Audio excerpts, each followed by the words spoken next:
bếp thì nó kêu lắm rồi. Thì chị Hậu đó là biết gì đầu giờ vô cái lớp gì đông sau cái gì vớt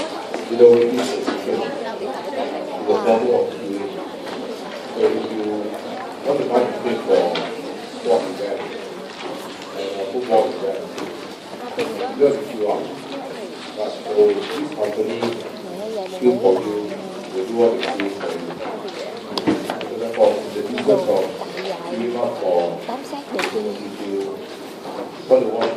nhìn xuống coi theo đâu thấy cô bạn kia đã học đó thằng kia học đúng dạy bám sát cái ra em học hết nào cái gai có gì vậy thế em học nổi thì em học vậy rồi chị về chị đâu biết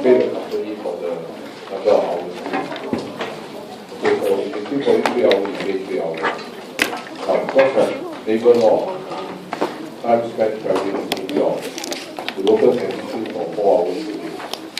So workers cannot still more than 4 hours. The production function for this operation is given by this 4L. Of course, there is tracking out. This control output is called. The output is used to call Q. Right, so now we define output as well. Okay, right, so the output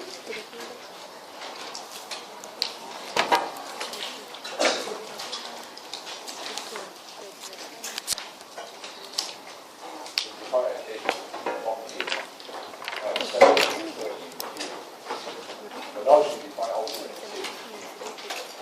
So you have to follow the function. Alright. So you see this is the reduction function. Normally Q, normally production function is called Q1. Q equals 4L. Okay, so first we redefine Q as K. So be careful, so that is line station output. Right, so H is the total number of hours used per day. So L is the number of workers employed. Now we are looking for you is the monopoly in the labor market. That means in the entire labor market is a monopoly. It is the income hiring worker.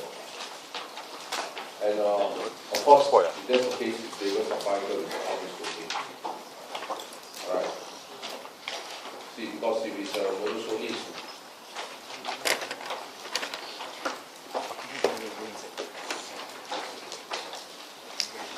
if you are a monopolist, your labor supply curve is horizontal or the whole market.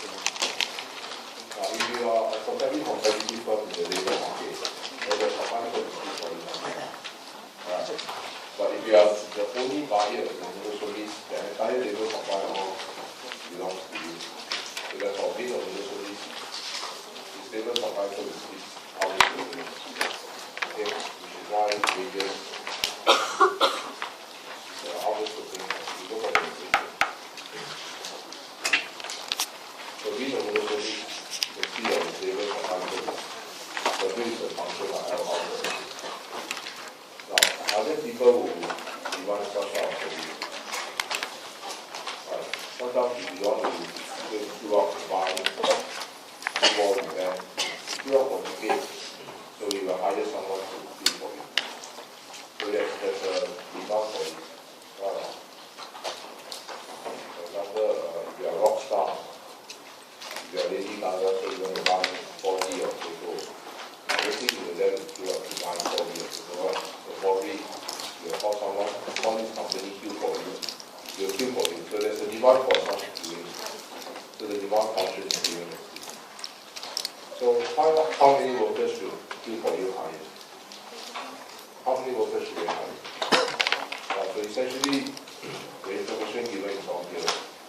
The labor supply function is a source of that.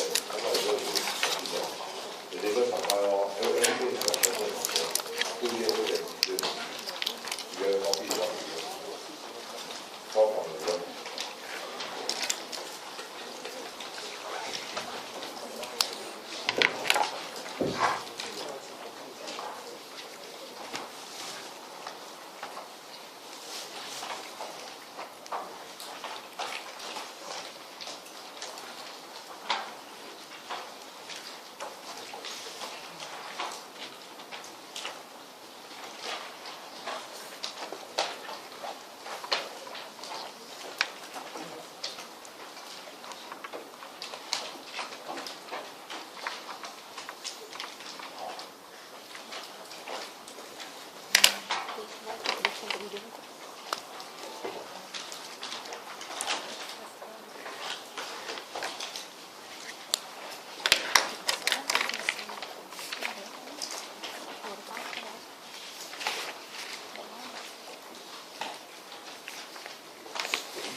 So if you are monopoly in both, okay, how much workers you hire? You look at the actual notes. You hire worker up to this point, right? Hire up to the last worker where how much the worker helps the firm to earn is exactly equal to how much we have to pay him. Okay, so this way to solve equation 1. That's all. Now first to solve equation 1, I need 3 ingredients. What are the 3 ingredients? This one, right? So what's MR? Now I think you can see from here the demand function. The demand function is this. Now, is this a straight line? It's a demand function in straight line. Because if it's a straight line, then I can just find the NMR easily, right? Because you know that if it's a straight line, then the MR will be the same thing, except that's the straight line.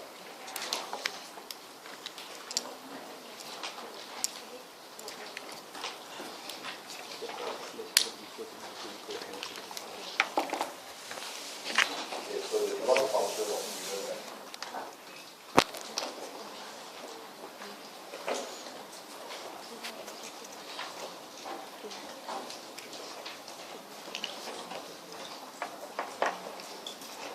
Okay, so actually, this should be concrete, right?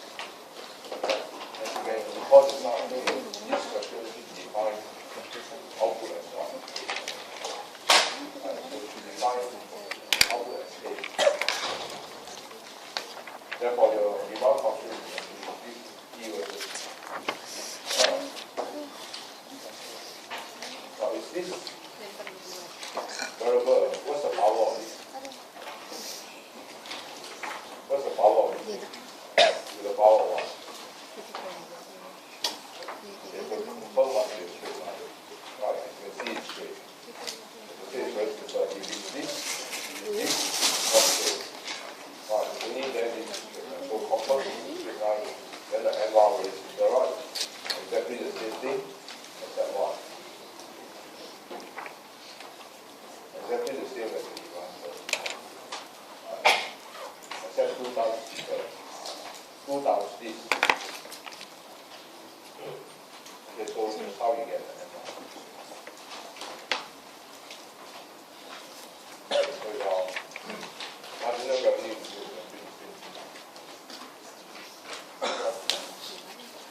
okay, any question? Yeah, copy of this one. So clear.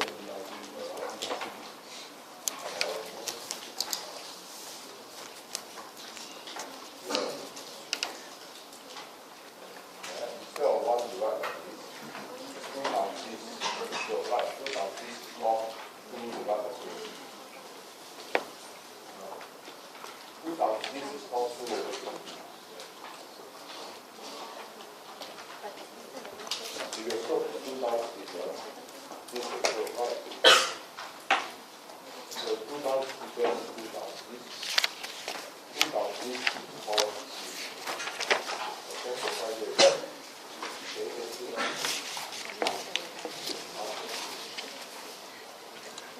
Okay, so your slope is this.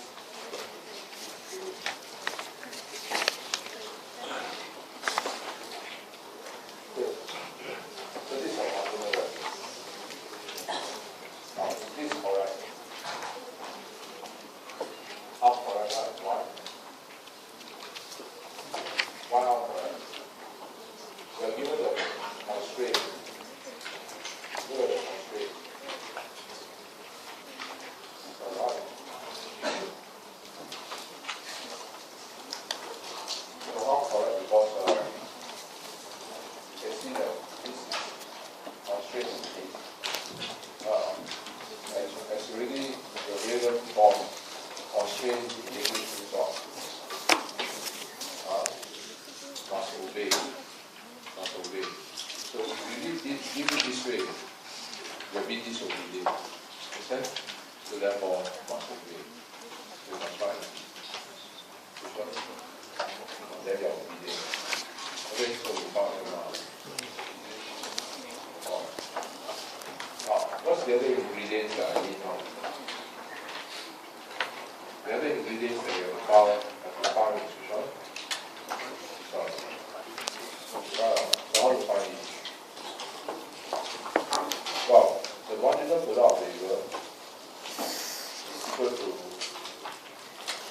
additional product or output produced by one more worker. Okay, so in other words, as you already know, the marginal product labor is the additional product produced by one more labor. But here it's wrong. What's wrong? By right should be this, but by left should be this. Because now we define output as one. This one. So therefore PH over that. Now so you differentiate this production function H with respect to L, what you get? Differentiate H with respect to L, you get this part. So we have the second ingredients. So now to complete the thing, I need the last thing. How to find this? Now, you know that the marginal expenditure of labor is the additional expenditure to hire one more worker. Right. And so therefore, in order for you to find the marginal expenditure of labor, therefore first you need to find this. So the total spending on worker is this. Right. So your total spending on worker is this. So if the total spending on worker is this, then first, if you write this, is it correct? Now this correct, but are you being obedient? No. Why? You're not obedient yet. Because you're given this constraint. Okay? So therefore, to be obedient, you must obey. This must be true.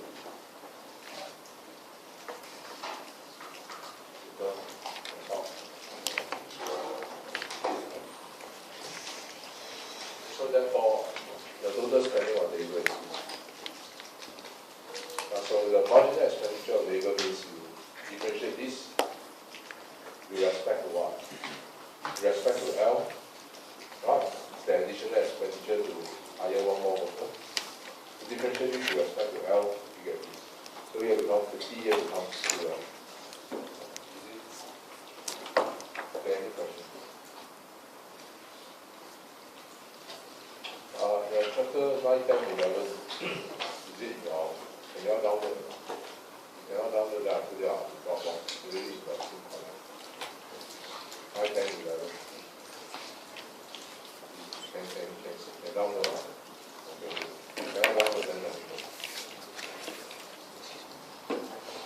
Okay. So done. Now we have all the three ingredients to solve equation 1 now. So put these three ingredients into equation 1. So you have this problem solved. So you have one equation 1 under. Solve for L. How much is L? Solve for L. L is approximately how much? 41.67. Now you cannot hire a worker only can pay more than 40. So round it up. So the ultimate L is 40.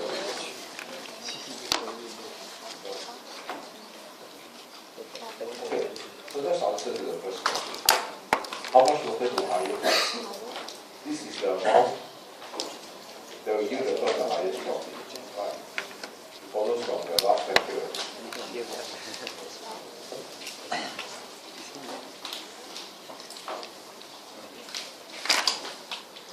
Follow from the last lecture. If you are monopoly in both markets, higher entry is to maximize profit. Higher entry is true. So now let's do the second part of the question. Now, we are now asked how much are these workers paid?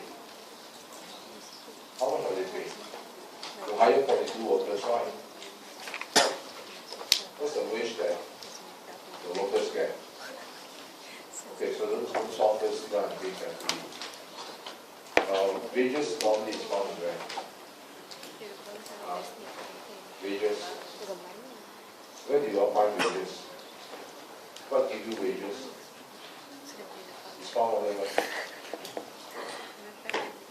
The labor supply code. Right. The labor supply code shows the wages.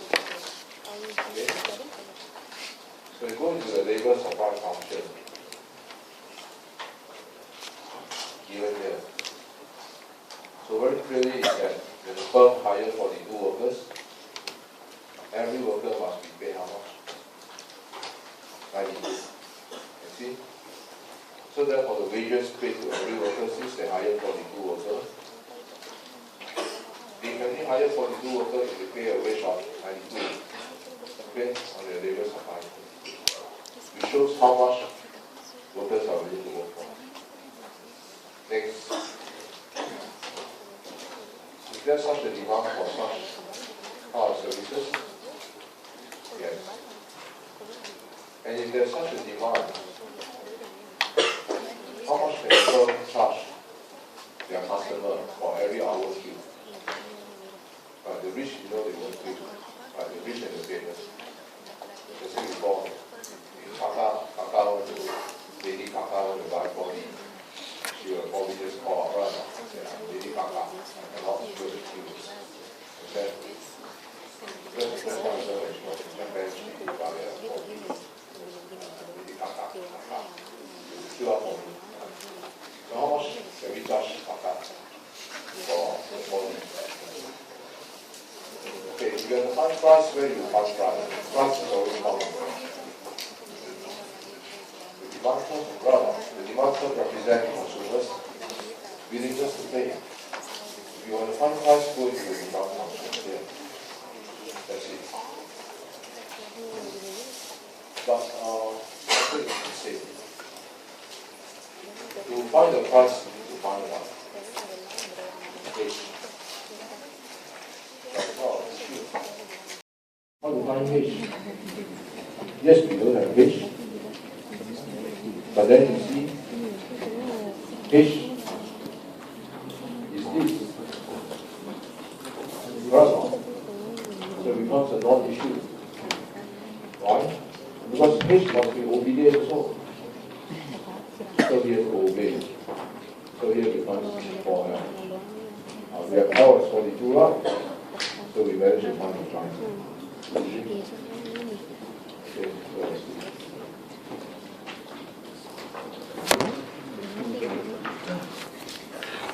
let's see.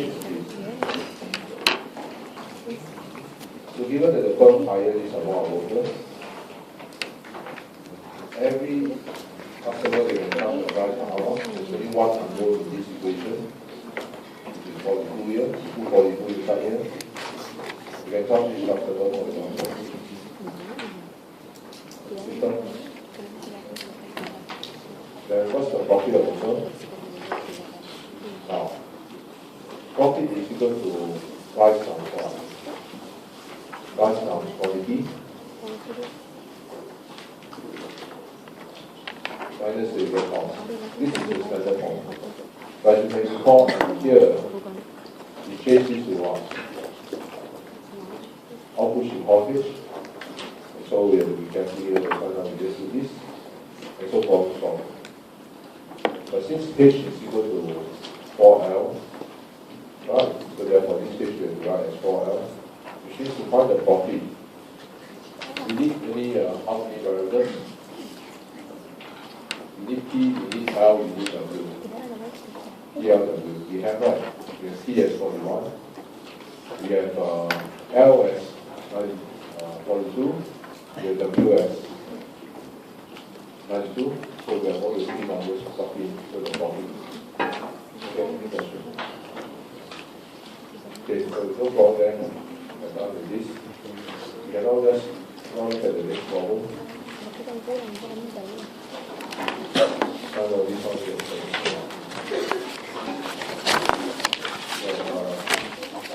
some years the question cannot be done. This one, minimum wage.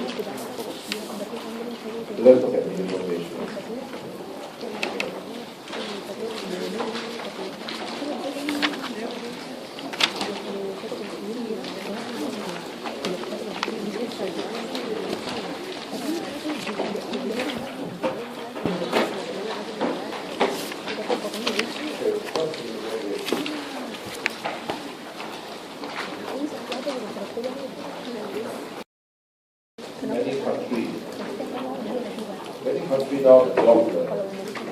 wage law. What is this minimum wage law? Now, the minimum wage law was enacted to help the very poor. Right. Because this time the same, if you are poor, will you like to pay your worker more? You try your best not to, right? You pay them more, you keep them. So it's always the same thing. If a firm can exploit the workers, they will exploit until all the last, everything, right? So the government is aware of this. So in some countries, you can see that some labor even work for $2 an hour. And some people in Indonesia also work for $1 per hour US. So this is what you call exploitation of men by the rich men. Right. So to prevent exploitation of men by men, there's only one way. The government got to step in. You know this worker have to work for you. They have to eat, they have to eat. First they don't work for you US $1 or $2. So because when they're starving, anything they will do. They will pawn their blood, pawn their heart, pawn their kidney. They know you will do that. So therefore, they will stop you. So many governments in many parts of the world started introducing minimum wage to prevent exploitation of men by men. So you see in US, they introduced minimum wage. Hong Kong, they introduced minimum wage. UK, also they introduced minimum wage. Alright, so as to prevent the rich from exploiting the poor. Now, but of course the rich will argue, look, we don't mind paying more to the worker, right? But you must understand, when you introduce minimum wage, it will lead to unemployment. So they pretend to say we care about the poor. In fact, we care so much, but we love the country more.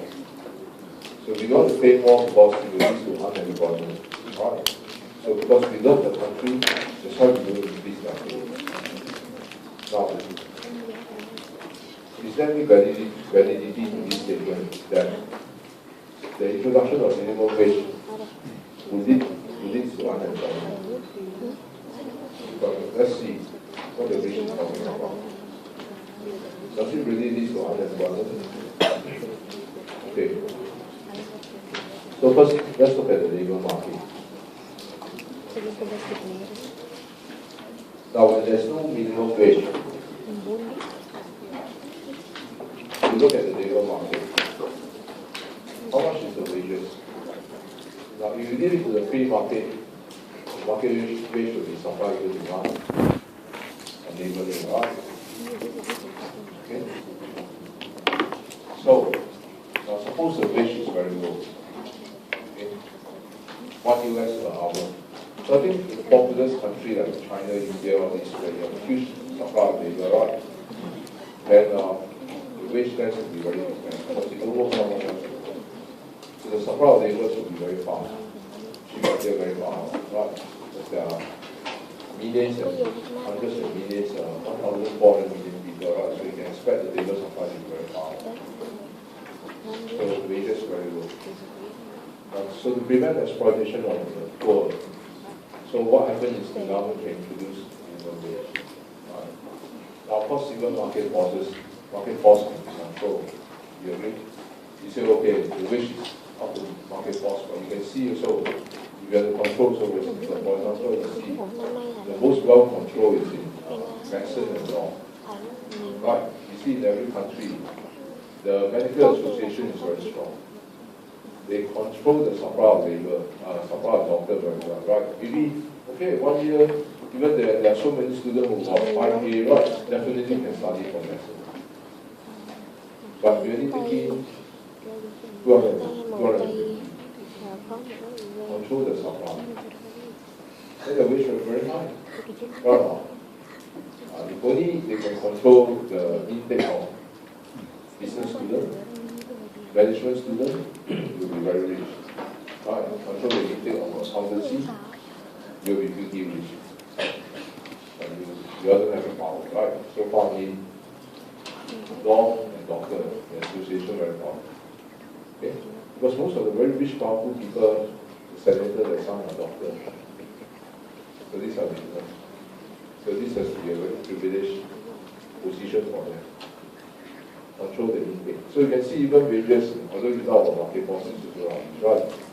To control the license, control the number of intake into such as medical school. Of course, you can produce very high wage. Like all things, the reason is that they say, okay, we cannot produce too many doctors. Because if too much doctor, the wage too low. The wage too low, then at the end of the day, consumers suffer. Why? Because they will misbehave. When you come for cold treatment, they will delegate from problem. One screw loose, maybe examine your head inside to see whether the screw loose or not. Let's do a brain scan. Brain scan, no problem. Oh, the pain must have come from the toe. Let's scan your toe age and see whether. So, you know, that's the kind of people. Oh, the doctor will not prescribe treatment, so consumer will suffer. You see, this sort of thing all rubbish, right? Then you might as well say, look, we should control the supply of mechanic. After all, your car go there, you know what happens? Oh, if the mechanic don't earn enough, what they do? Your car, you go there, you tell them, my car tire punctured. Can you repair for me? Then the mechanic will say, oh, your car tire never punctured. It's your car battery. No battery. I think you better change the new battery. Oh, your car, I think the light got some problem. You want to change it. You know, it's like a mechanic tell you all this stuff. And these doctors will behave like the whole thing is very justification to state one. So certain professions will control this very well. So far I think that we do. So that's why they earn very high degree.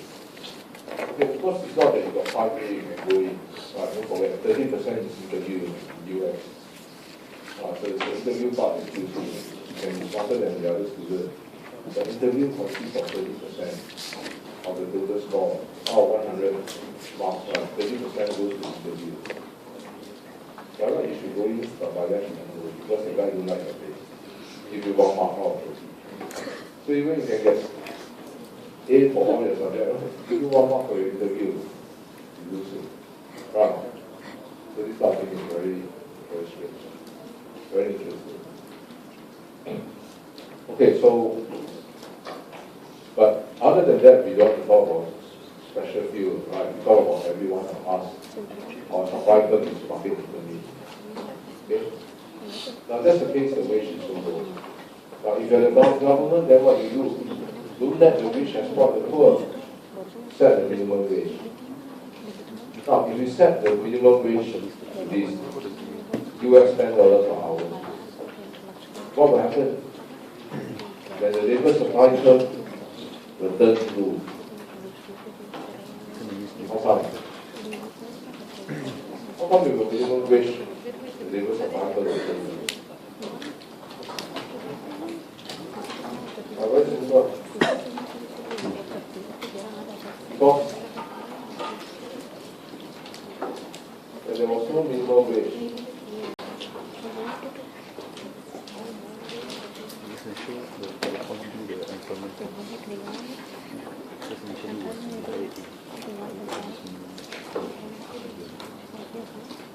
before the introduction of minimum wage,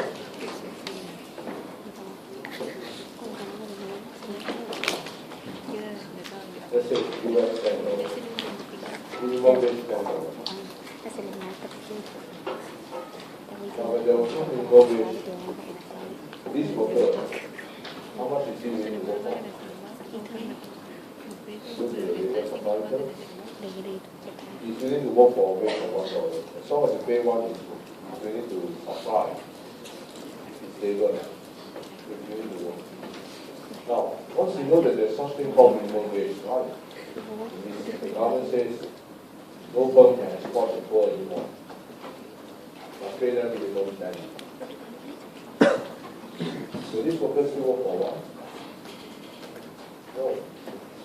Because by law, no firm can pay less than 10. Pay more, but minimum must pay 10. Therefore now, the thing changed. He's really willing to work, supply is stable, you get this. Okay? In the same manner, this second worker, when there was no minimum wage, he's willing to work for how much? He's willing to supply his labor to work. Did he get $2? Now we know that there's a minimum wage law. Will he still work for $2? No. You know everyone, the lowest wage that every firm must pay is this. So you only work if you get this. Okay? So the supply of labor first goes down. The wages that each worker is willing to work, not willingness to work. So now, therefore, this guy willing to work, you get this. Your work, you get this. So the supply of labor first becomes this. Okay? Is this forever? Is this forever? Horizontal forever? So we know nothing is forever.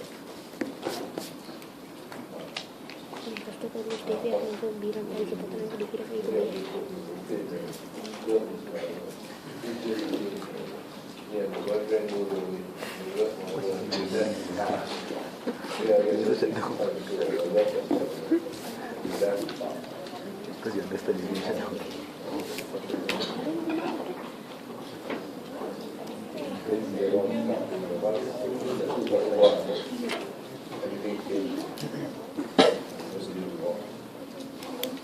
Okay, I know the very fast A, no B, after 2 years here, that's the part. So they go out and hold the graduate, they come back and see them. Okay, anyway, that's the basic one. Now, do you think he's willing to work for this now? No. The proposal shows how much they're willing to work for us.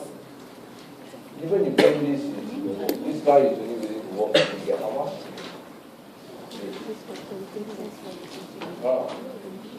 This guy? You think he's willing to work for 10? No. The rest, yes, but this guy knows. And we are honest to see every worker is willing to work. He get it. It means the data supply must be paid. It shows how much the worker are willing to supply them. Okay? The wage that each worker is willing to work. So therefore, the minimum wage. The data supply curve. Okay, you understand now? Okay, so where's the next?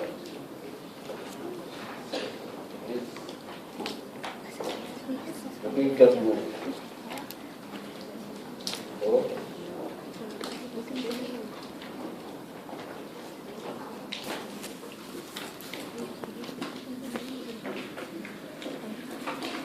so is the wage correct?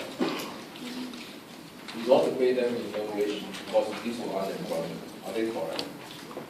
Yes. See what happened now? Where's the market equilibrium? Well, the equilibrium is always when demand equals supply, right? So we started at A here. We end at where? Where's the new equilibrium? Which one? Demand intersect supply. Right.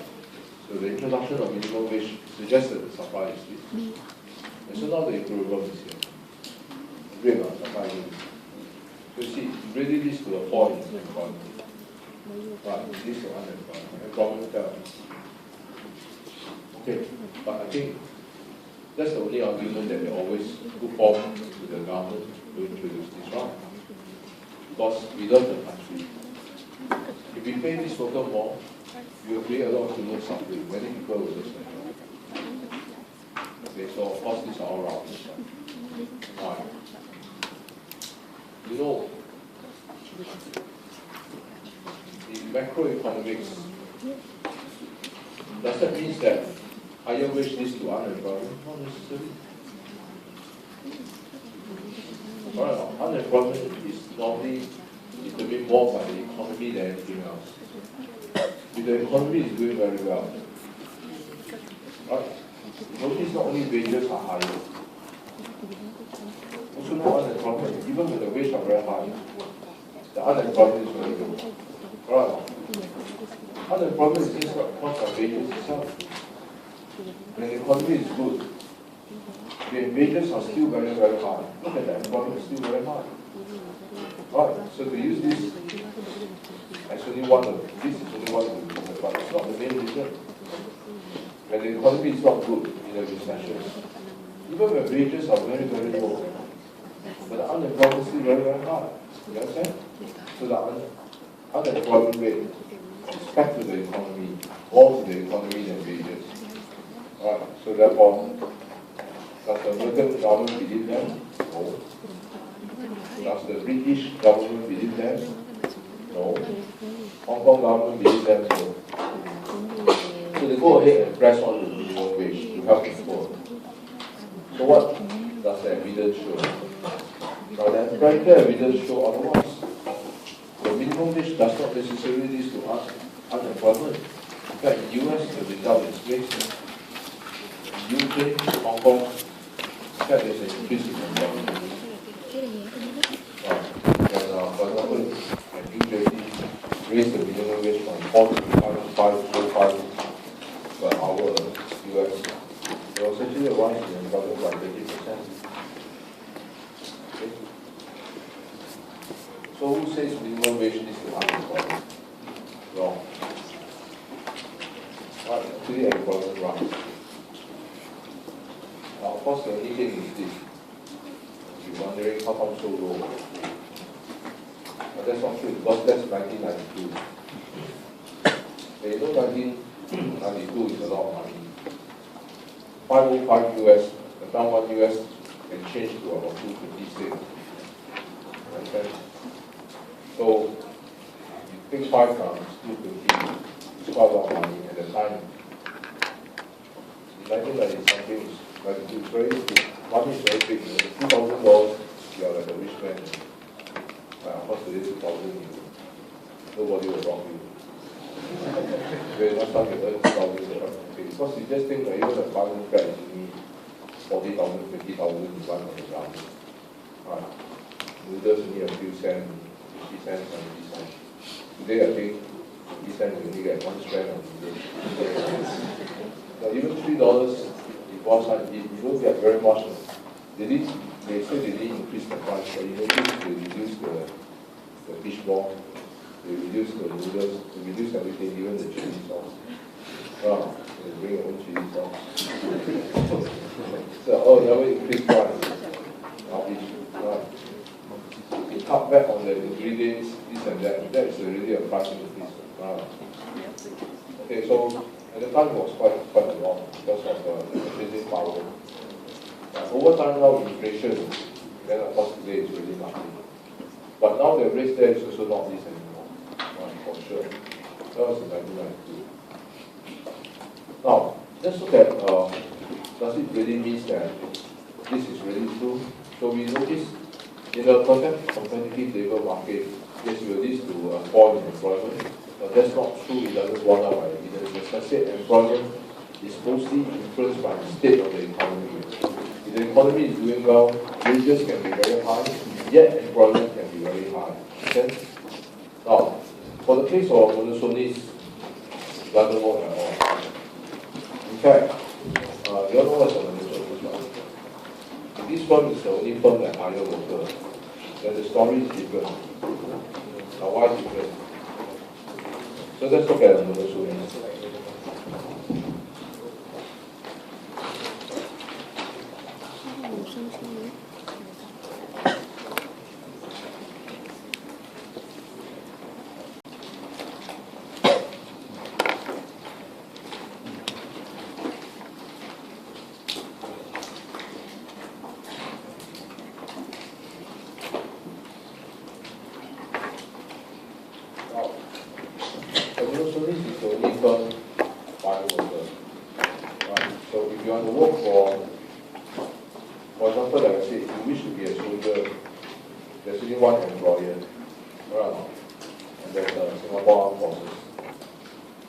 So if you work for monopolies, of course the wage is higher or lower than if it's perfect competitive industry. So it's all about bargaining power. Bargaining power. Now, of course, really, if you work for only one employer, mostly your wage will be lower. Right, common sense. You don't have any bargaining power. And the firm also know you don't have any bargaining power. Right? So they know that if you like to pay water, pay gun powder, pay gun bullets and all that, then you become Singapore Armed Forces. Right? You don't have any other place to play with guns and gun powder involved. So you see the wage are normally lower because if it's a monopolist, you have a higher interest until the marginal revenue goes up. This is the demand for labor, remember? Instead of calling the demand for labor, we call this marginal revenue goes up. How much you can help in terms of them. If you can recall the marginal revenue goes up is your marginal product expressed in what? Revenue term. Your contribution expressed in dollar revenue. So the firm will hire until the marginal revenue goes up on the demand for labor. Why this is the demand for labor? Because the demand for you and me is the demand for how much you can help the firm to earn. That's the only reason why the firm hire you or hire me, right? Because we know how to help the firm to earn money. The minute I cannot help the firm to earn money, it will sack me. Right? So it's as simple as that. So firms will hire up to the point where how much you help the firm to earn, the demand for labor is equal to the marginal expenditure of labor. So a monopolist will hire anything. Point A. And therefore the employment is L0. Now, for them to hire up to L0 number of workers, how much must they pay everybody? They need to hire up to L0 number of workers to maximize profit, right? So to maximize profit, they need this amount of workers. Now, if they need this amount of workers, how much must they pay to every worker in order to get this amount of workers? Wage is found from where? Your labor supply curve. So if you go to the labor supply curve, they have to pay everyone W0. Then they can hire up to L0. Now, the wages under a monopolist higher or perfect competitive industry? Which are higher? Wages under a monopolist or perfect competitive industry? But if it's perfect competitive industry, the market wage will always be supply equal demand. Right, so supply equal demand is here. So if the market is perfectly competitive, supply equal demand will be here. This will be the market wage. Higher. Monopolist lower. Common sense around now. Workers have no bargaining power. The social system, if you wish to work, you should not work in an industry where there are few firms. Right, we're still one firm. You work in an industry where there are many firms, you can stay around. See, I have a lot of students who work in banks, they jump from one bank to another bank. It's okay, there are so many, right? Although bank can say, oh, the companies is not really true in the sense you have Bank of America, you have Citibank, you have Bank of China, you have Bank of India, you have Bank of whatever, right? If you are good, you can always work from all over the place. So the wage tends to be very high. Right, the worst case is if we work for monopolies, we are dead for life. Right, the minute you walk in, sign a contract, dead. You don't have bargaining power. For sure. Right. Okay, the Singapore Armed Forces is okay, I pay quite high. Right, the job is okay because no reason. But you live that long. You go and sign on in the US Army, you won't last very long, right? Because the Britain has never stopped fighting since history. Everywhere they fight. Right? Never stop fighting. Don't be a US Army. Very high risk. All of them shot high. Right, if they are alive, they go back. Can you imagine non-stop fighting from history and now? That's why the North Korean fighter there. These people haven't been fighting for I don't know how long, right? When you frighten me, American laugh. So we're fighting non-stop, and we look at history and things. Okay, so Singapore Army is a pretty not bad because no risk, right? You can write at least until right full age. For sure. Okay, anyway, you see, don't work for the Sunnis because the pay is low. But try to work when you're employed. You have more bargaining power. Now, so, if the government feel that it's not fair, this is a monotonist. You pay exceptionally low wage hike. Now, do you think minimum wage will solve the problem? Yes. Why? If the government stepped in and said, look, we don't want you to pay people so low. They are exploiting the poor. Force them to pay a minimum wage like this. Employment rights or fall. Okay, before I go further, once the minimum wage is set to this, what will be the effect on which curve? Supply and demand. Supply, right? This one I just show you the supply becomes what? From here horizontal to here. From here on, follow back the old supply curve. Okay? Okay, one more thing. I forgot to tell you this.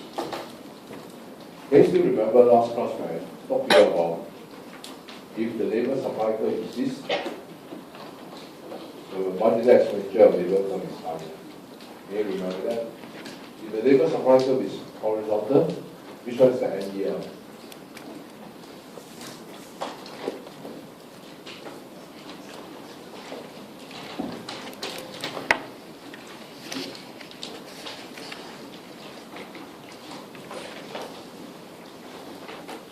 Mention to you that if the labor supply curve is upward sloping, the MEL is above it, higher than it.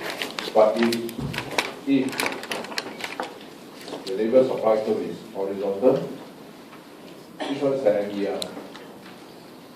The same line. Wrong, remember?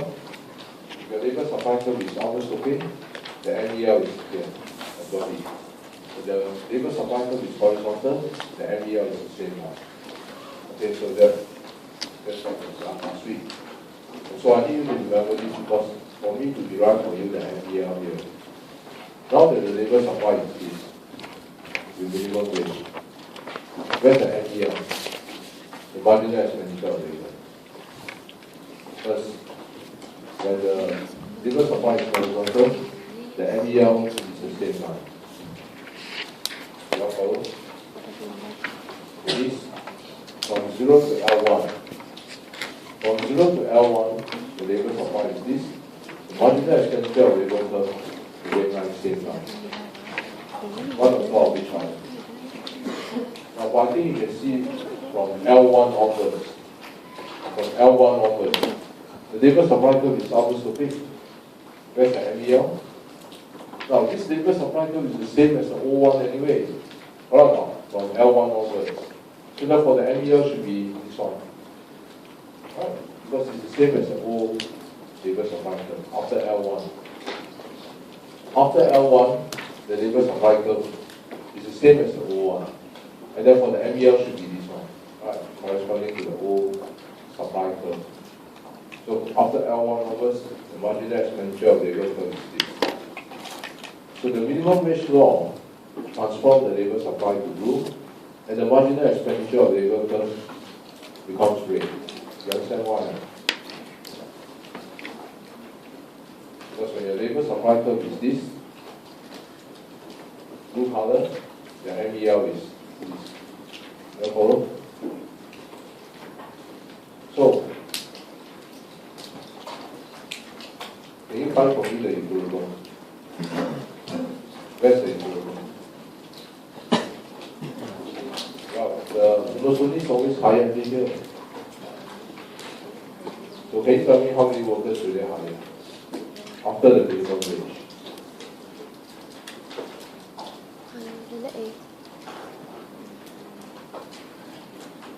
After the introduction of minimum wage, how many workers will the monotonies hire? One.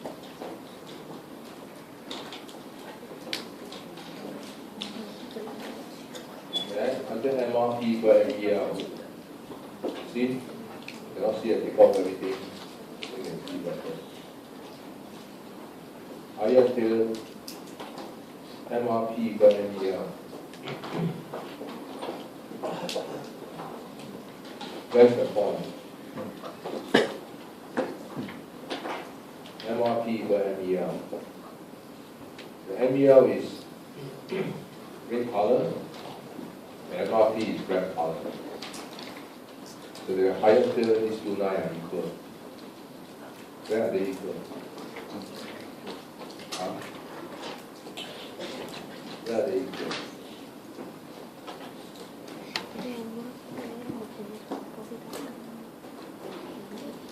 They can never be equal. Why? They never touch each other. Then how? So after the minimum wage, then what will happen? How many workers will the Swiss now hire? The Swiss will have no choice but to, in this case, I think we have to sit down and see.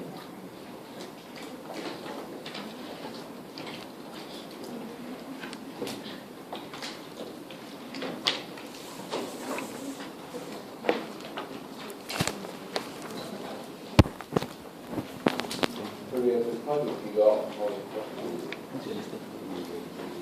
the demand for labor curve. The MRP is equal.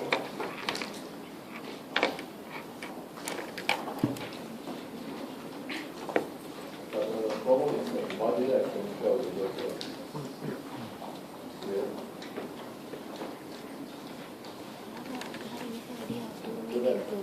There's a break.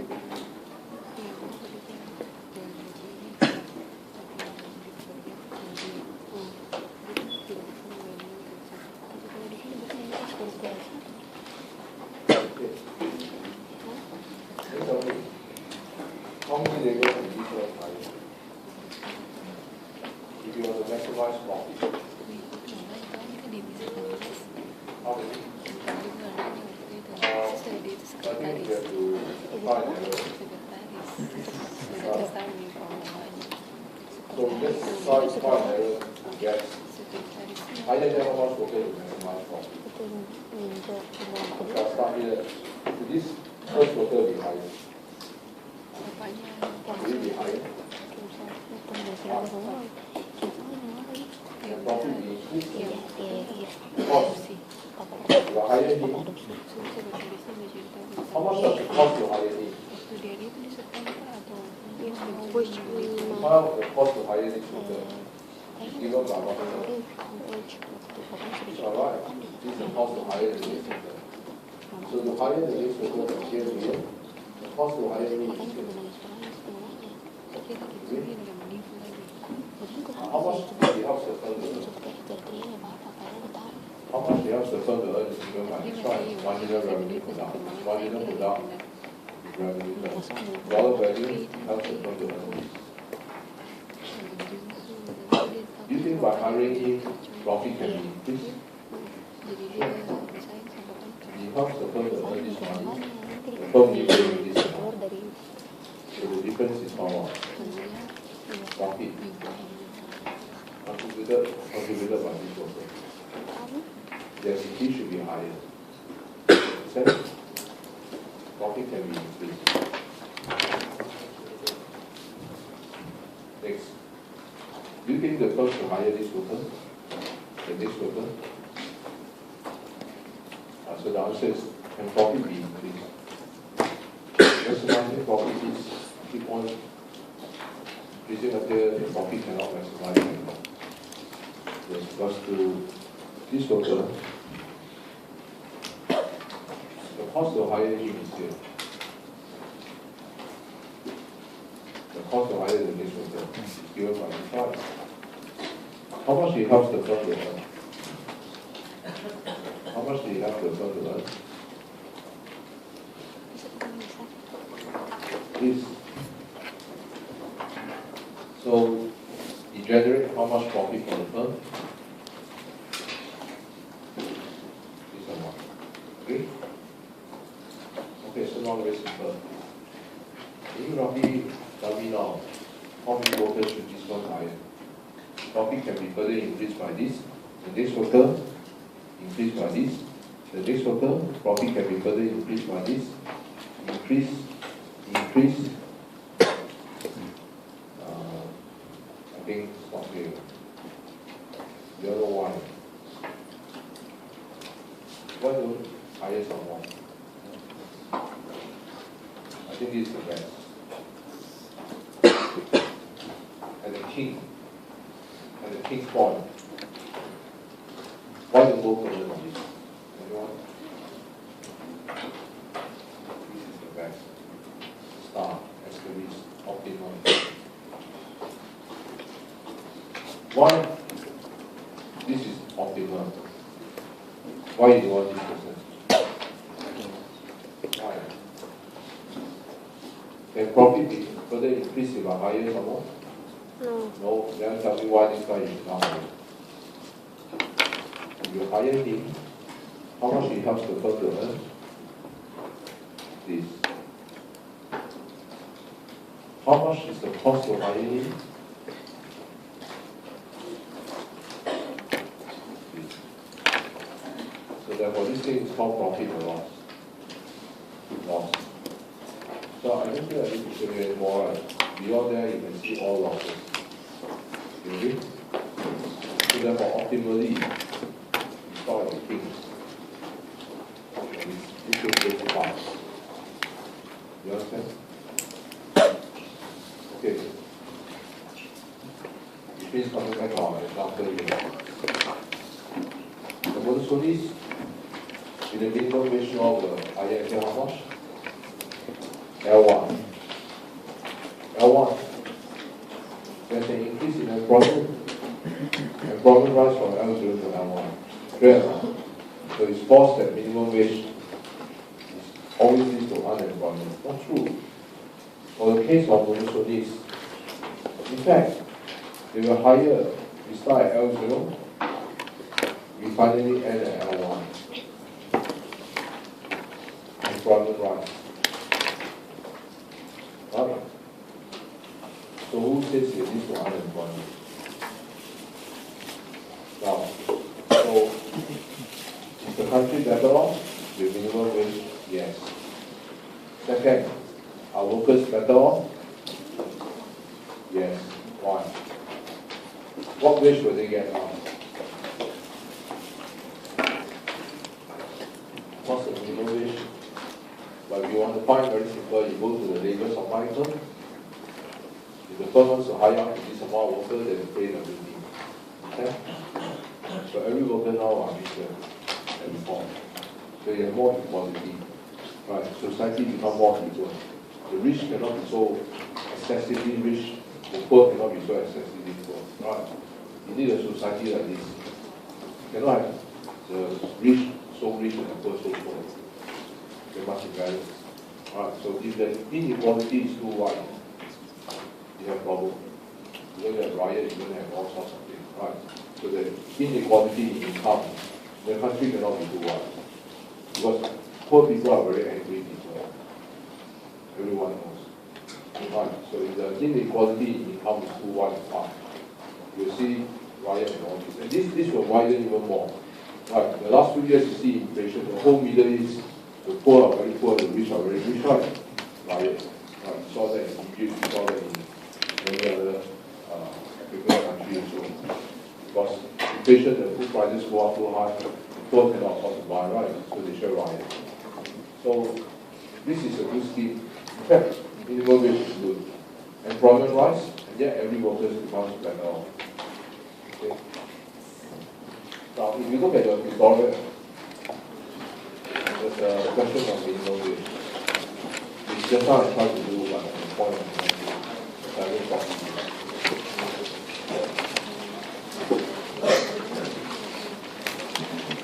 Question number 6.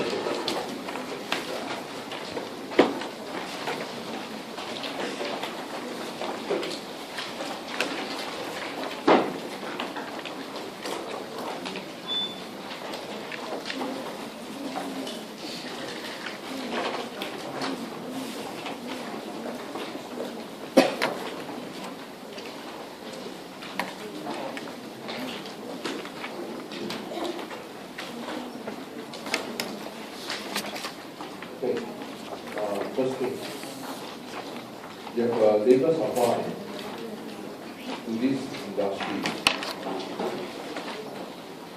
To this thermoplastic industry.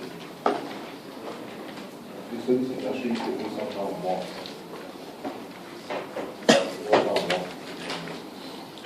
Okay, so the labor supply function is given. Because there are people who buy this stuff. Now, the production function is given as this. Suppose there's only one term, a monopolistic monopolies. Okay, now what's monopolistic monopolies? This one is a monopoly in the goods market. In the labor market, it is also a monopoly. That's why monopoly in the labor market is called monopoly. Now find how much output, price, labor, input, and wages, how to determine. And then B, suppose the government introduces a minimum wage of 30. Will the answer to A change? Okay, first stage. I write down all the equations. Now, we're given the demand function is this. Okay, let's put it in proper perspective. First stage. Now, demand curve normally is shown as this way. Demand function. So, now, the demand curve normally is postulated in terms of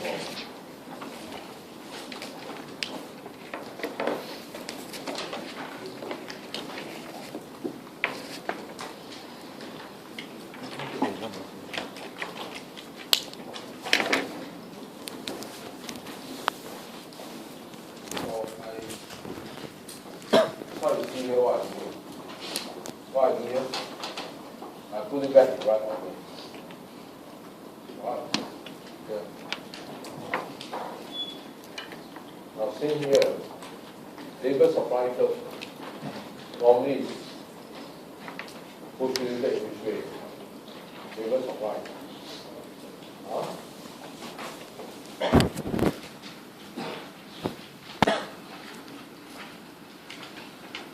Mathematics is number one. Okay? So I think you see she write as what? She write as this. You see? Okay, let's put it in proper order. What's the equation of this line? Yeah. Put it back in proper order. The equation of this line.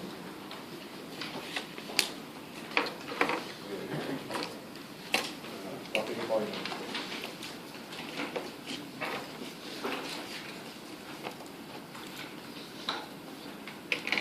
Over the W means W to L, right? So this is a straight line. This is a straight line. Multiply the side 0. Slope is 1. Okay?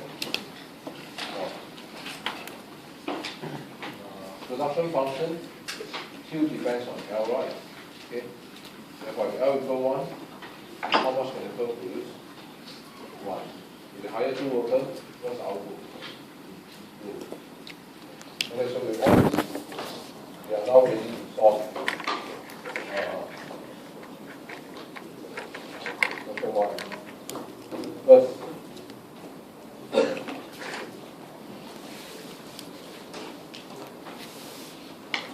how many workers should the firm hire? Well, we just said before, maximize profit. If you are monotonist, you will hire until this is true. Okay, so you have to memorize this formula. If you don't memorize this, you can miss, you must tell the profit equation, derive, differentiate with respect to L. You should get the same answer. Okay. Now, this, how much workers to hire? Hire until the maximize profit will firm the hire until this is true. Now, which means to solve equation 1, how many ingredients do you need? 3. Okay? How to find FPL?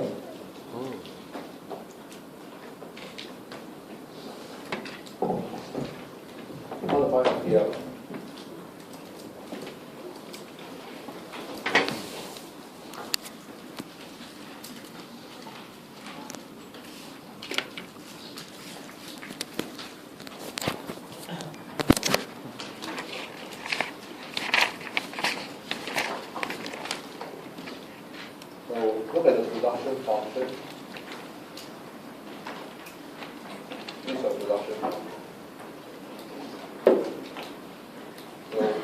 differentiate this with respect to L, what do you get? How much? 1. Okay, solve. The other impedance is M1. How to find M1? How to find M1?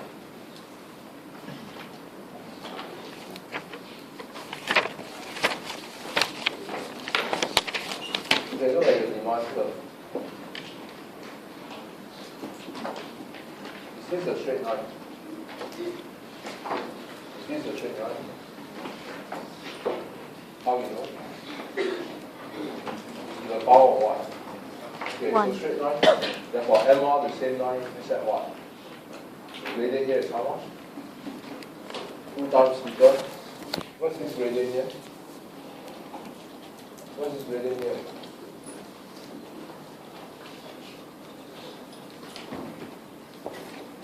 What's the gradient here?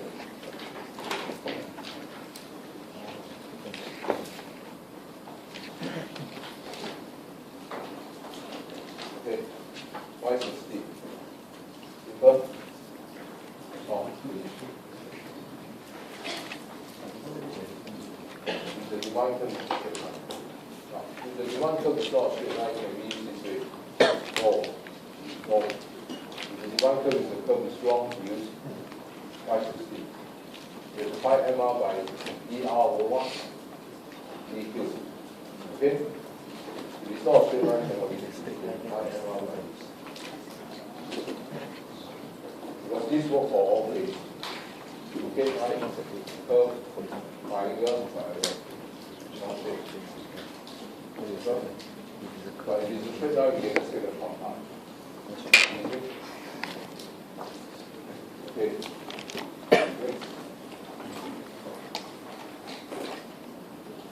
So that's what I'm now. Okay, anyone tell me, is this correct? Is this whole thing correct? No. Why? Look at this. This is half correct. Why? Why half correct? You're not obedient. This is a constraint. Okay? So, if you do this way, then you are half correct. You must be obedient. So this one must right. Okay?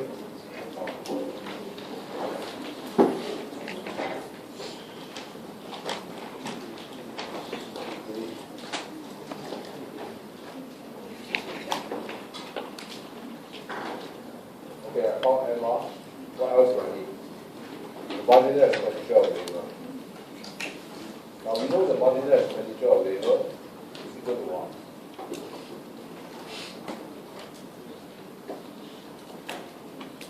This is y. Y.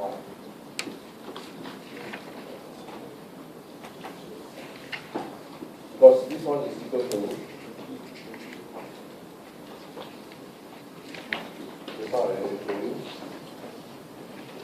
the additional expenditure to hire one more worker. Right. So in order to find this, you have to find the total spending on labor. So the total spending on labor is this.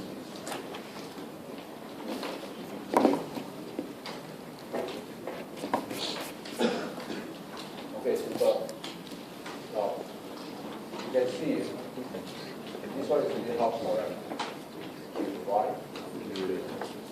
Why half correct?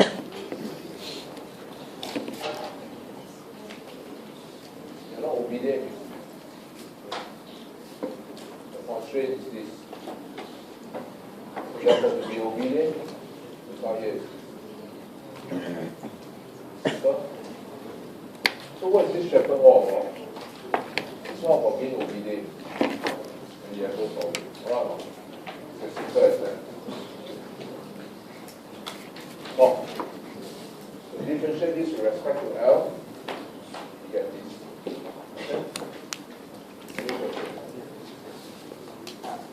Okay? Okay, so we have all the necessary ingredients to solve equation 1. And so now, put in all the values inside. So we get the optimal demand for labor, right? We put in all the values into equation 1. MPL is 1. MR is 100 minus 2L. MEL is 2L. Put inside here. So you see we have one equation, 100. So we end up with one equation 1. Solve for L is 25. Well solved. So to determine the optimal labor input, maximize profit, the firm should hire how many workers? Hire 25 workers. So this is the answer to your question. The optimal labor input, hire 25 workers. Next. How to find the optimal output? Output is given by what? If you hire 25 workers, that gives you the highest profit. 25 workers can produce how many output? Go to where? Production function. Agree? If L equal 25, Q equal what? L equal 25, Q equal what? No, if you hire 25 workers, because 25 workers give you the highest profit, right? What's the production? Q equal 25. No problem solved. Next. What's the wage? Now, if you hire 25 workers, how much must you pay everybody? W is equal to L. Go to the labor supply, you find the wage. If you hire 25 workers, you must pay a wage of what? If L is 25, W 25. So, what else do I need to find? Price. You have to find price, you must go to the demand function here. Since the firm produced 25 units, right, therefore P is 95. Easy. Okay, so let's answer the question 1. Very simple. Yeah. Let's do question 2 now. Now the government introduced minimum wage of 30. How will the answer change? Now, if the government was to introduce a minimum wage of 30, how will the answer change? Okay, just now before eating lunch, we want to sell. I have a few typo areas. I'm here to amend. First, change this to 100.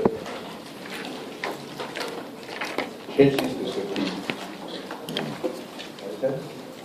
This is called 100. This is called 50.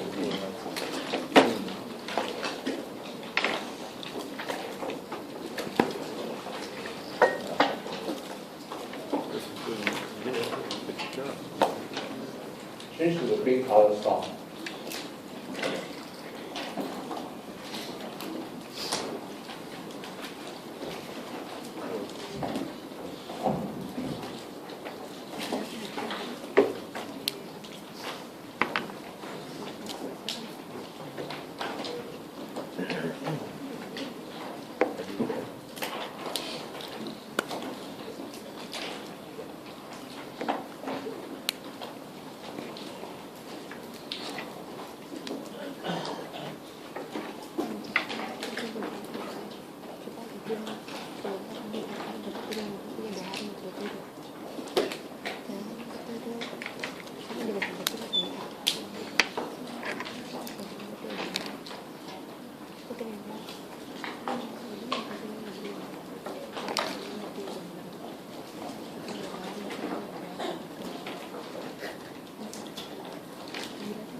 time for me why the number is how do we, for example, let me know how to draw this line. MRP. Now, you know where I get this number from? This is equal to MPL times MR, right? See here? MPL is 1. 1 times MR is how much? MR is this one. 1 times this, therefore is 100 minus 2. Okay? Now, how to get this one? To draw a straight line, how many points? Need 2. Okay, first, on the vertical axis, labor is how much? On the vertical axis, L is how much? 0. So L equals 0. MRP is how much? 100. Understand? Next, here. Here, MRP is how much? 0, 0, right? Yes, MRP 0. 2L equal 100, L equal 50. Alright, so 2 points is done now. So I get the first line. Because the minimum wage of the cell is diagram right. Now, can you draw for me this line? The labor supply curve.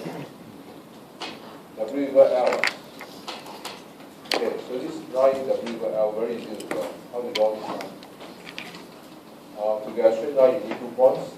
What are the 2 points?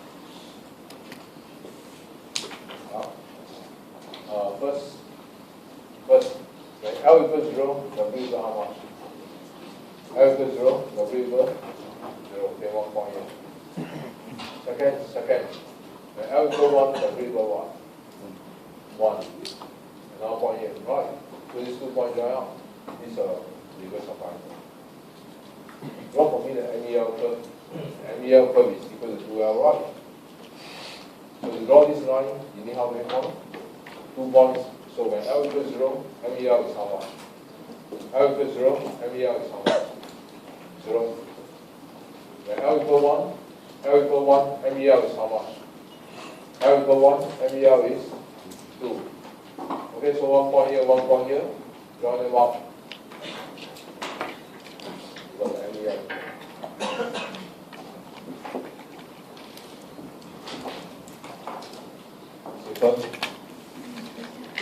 Okay, so initially it's this.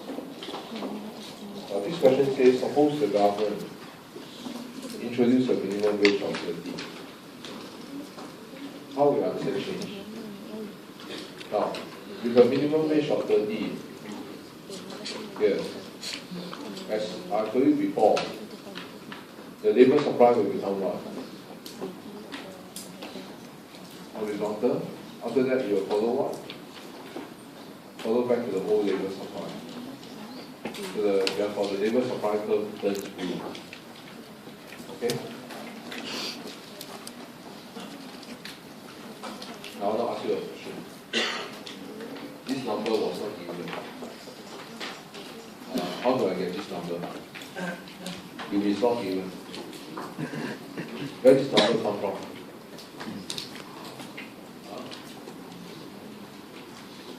Well, you're going to find this number very simple, right? If here is 30, you go to the labor supply curve. Here should be how much? 30. When W 30, L will be 30, right? Okay, I did this number because of other people. Now, anyway, you got the labor supply curve. How do you find MEL? At first, when the labor supply is horizontal, MEL is what? Horizontal. After that, from L equal 30 onwards, the labor supply goes back to the original. Correspondingly, the MEL for this original labor supply curve is here, right? Correspondingly. So therefore, after L equal 30, the labor supply curve revert back to the old one. Therefore, the MEL corresponding to the old labor supply. So that's the MEL. After the minimum wage. Okay? So when the labor supply is blue, the MEL is green. So again, I think we have a problem. How many labor will the firm hire now? You have a king. Or no? You always hire by MRP equal MPL. Today you said? No. But just now I show you right. They will hire the left king, the break. But up to here, you can see for yourself, this is the limit. Was from 0 to 30 the MRP or higher than the MDR. But from here onwards, consider the next quarter, the MRP is here, the MDR is so high. Alright, so we start here. Which means, if this is the introduction of minimum wage, the firm will hire here, how much? Only 30. And no more.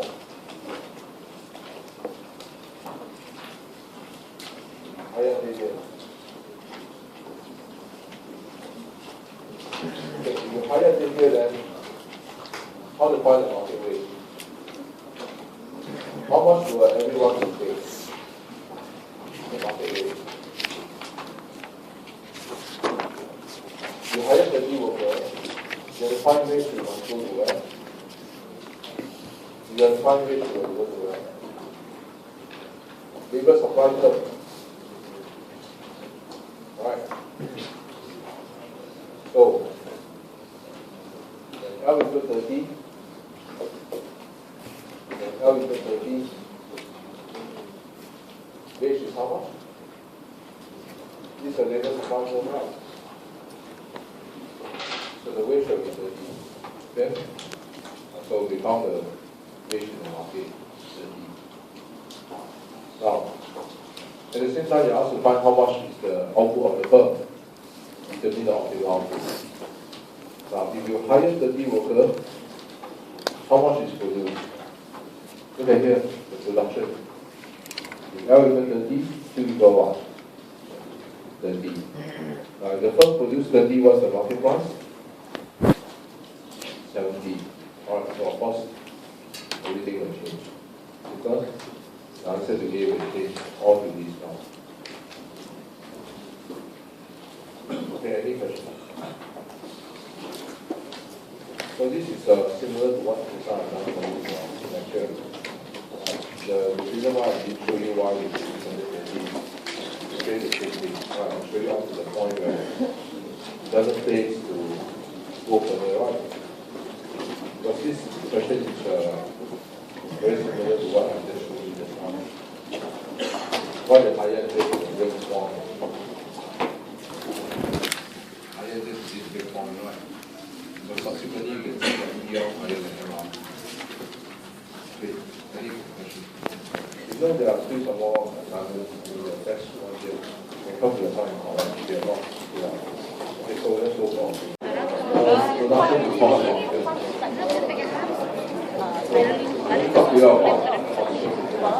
Ini apa nih?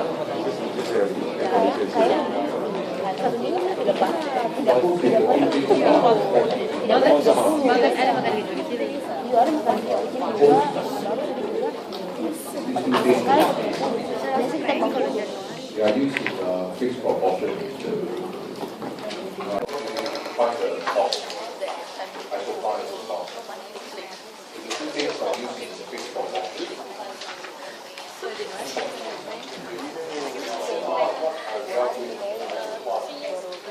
I do for you half like this.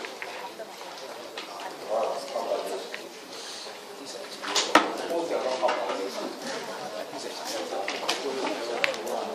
I think you can see here, it's no longer half like this.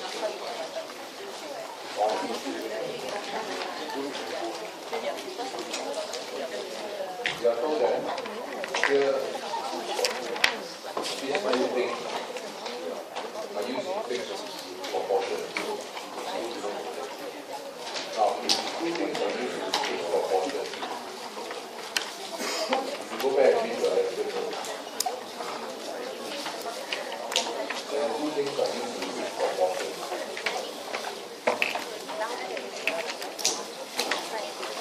They are perfect complement. So if they are perfect complement, one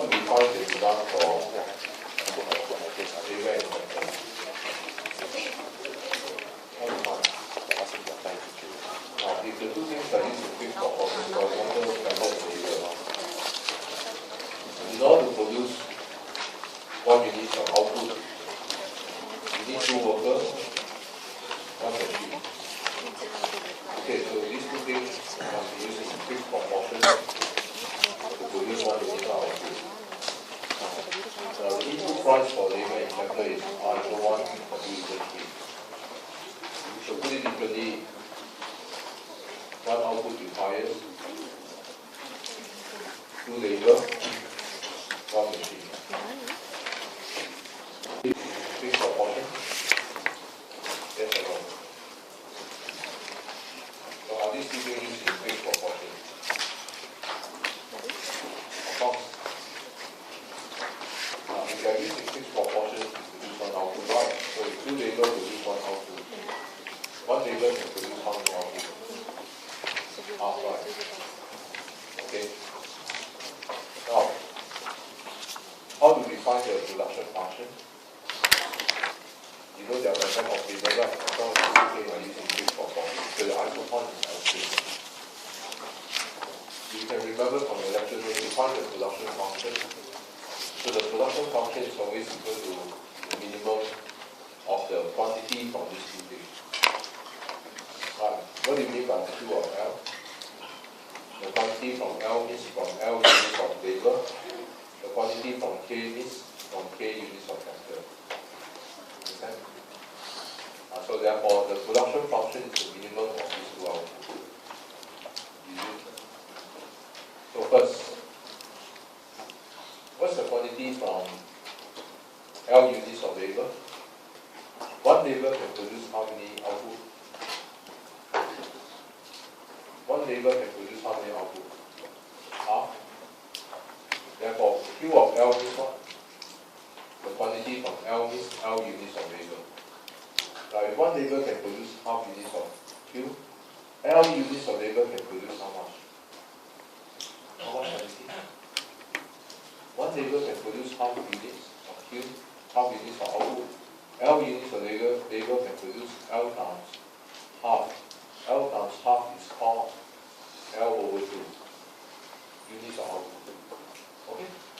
So the quantity from L units of labor is equal to L over 2 units of output. What do you mean by Q from K?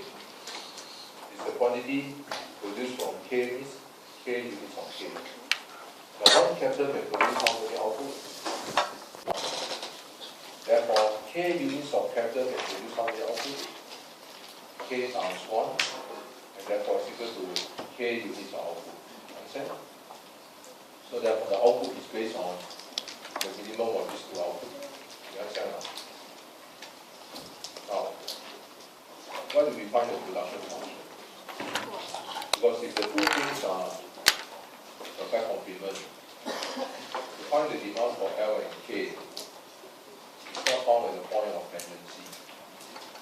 You only find the demand for L and K at the point of tangency only for what? If the two things are imperfect substitutes. Right? That means the isopon is convex to the origin.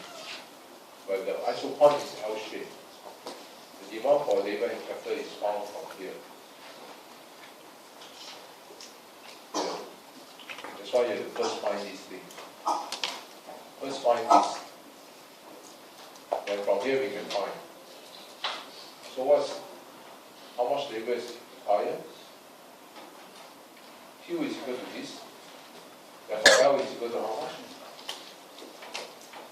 2 times Q. That's the demand for labor. What's the demand for capital? K is equal to Q. Okay? You understand? So the demand for labor is equal to this. The demand for capital is equal to that. So if the two things are perfect complement, the isopon is L-shaped. To find the optimal demand for L and K is found from here. Easy. L divided by this equal to this. Therefore L equal to this times. K is equal to this. That's it. Okay, any questions? And therefore your cost function is very simple. So the cost function is just the same as anything. The term by these two things. So multiply them by the price, you get the cost. Now since the term higher how much labor? This amount. Okay, so take this amount of labor times the price of labor. What's the price of labor equal to?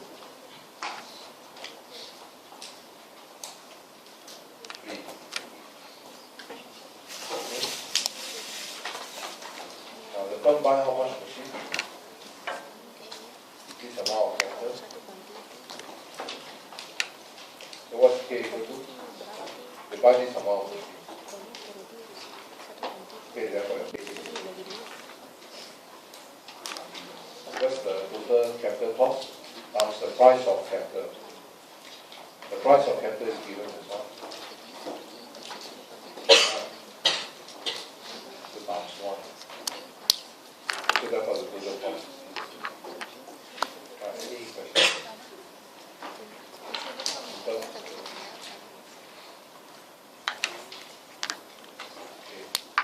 So, if it's perfect complement,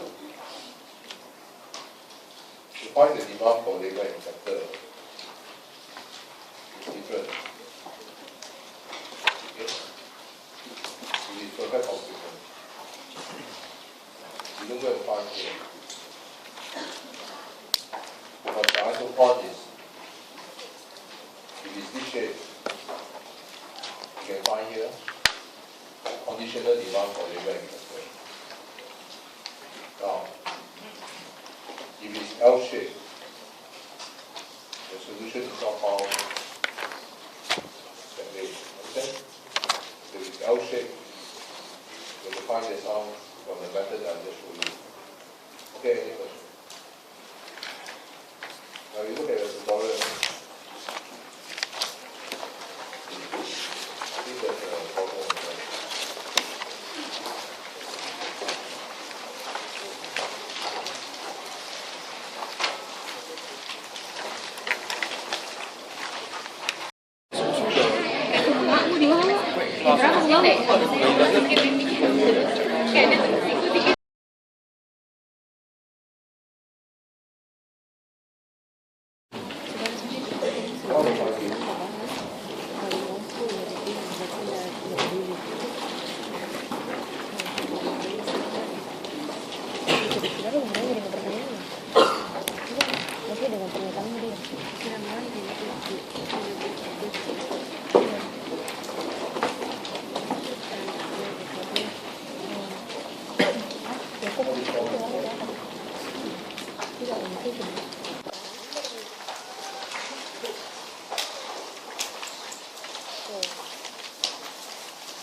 How many capital do you require?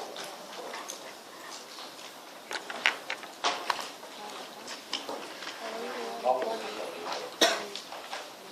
They are lazy to write. One is not one times K, not half times L. You understand? 1 unit of capital, half unit of labor. Understand? They are lazy to write. You want to write, you want to write. 1 unit of output, another 1 unit of capital, half unit. It's not half times L. L is a variable. Understand? Half unit of labor. Okay. Before I go further, how to find the term production function?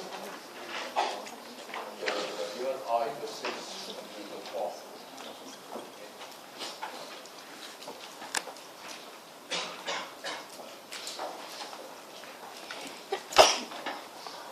What other information is given? Market demand.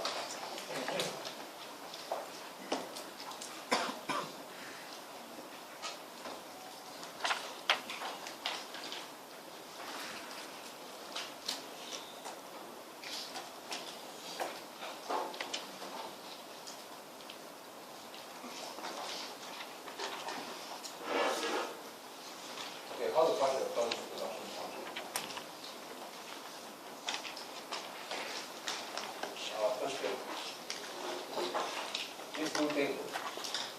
Perfect substitute, imperfect substitute, or perfect substitute. The two things used in fixed proportion. They must be used in fixed proportion to produce one output, right? So they are perfect complement.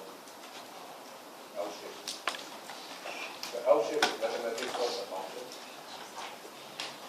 What's the mathematical equation for L shape? The output comes from that.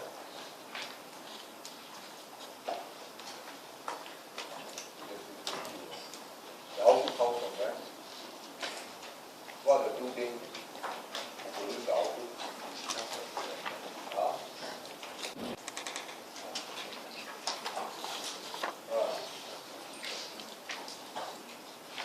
Therefore, the output, the production function is based on the minimum of what?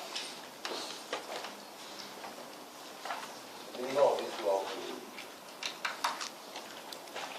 Okay, K means what?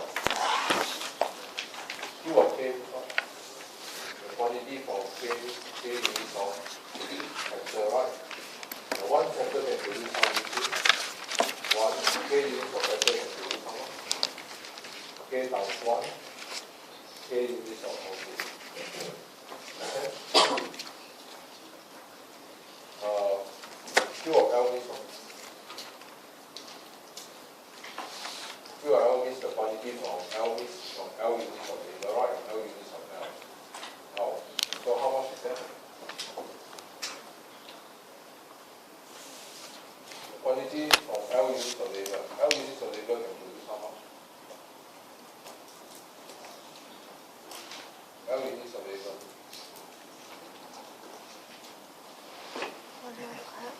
You can see from here, one labor can produce how many cubes? 1, 2.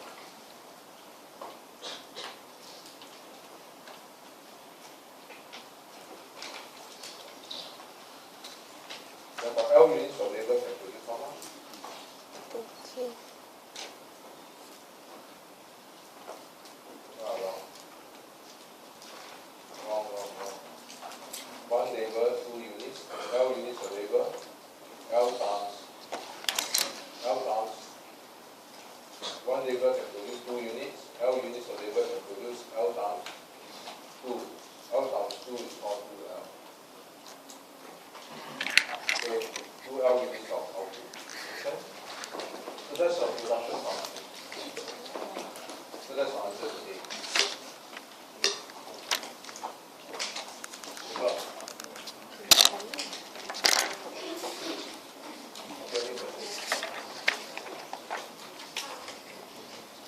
What's the first cost function?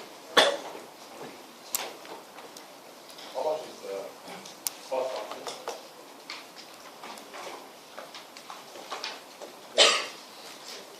In order for you to find the cost function,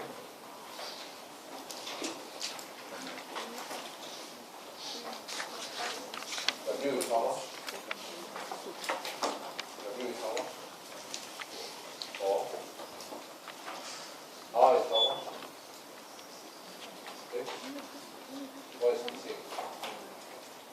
The cost depends on how many labor they hire and how many capital they hire, right? What's the demand for K and L?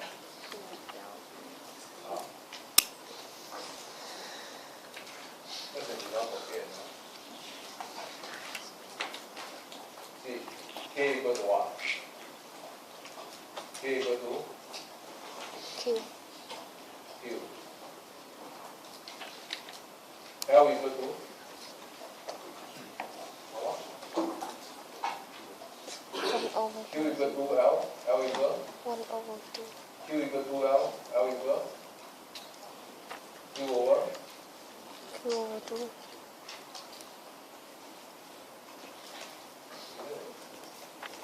C. Q equal to L.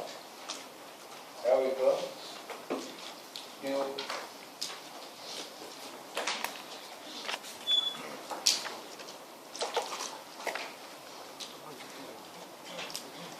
is the demand for labor.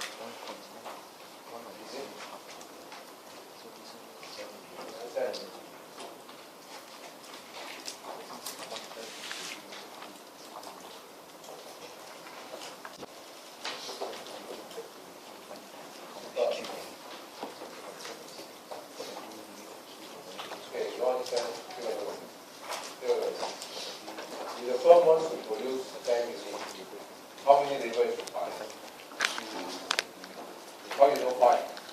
2 times 5. 5, right? Okay, very good. How you get L? 10 divided by 2, right? So you want to put this quantity, how many labels you need? Q equal to L, right? L equal to 6.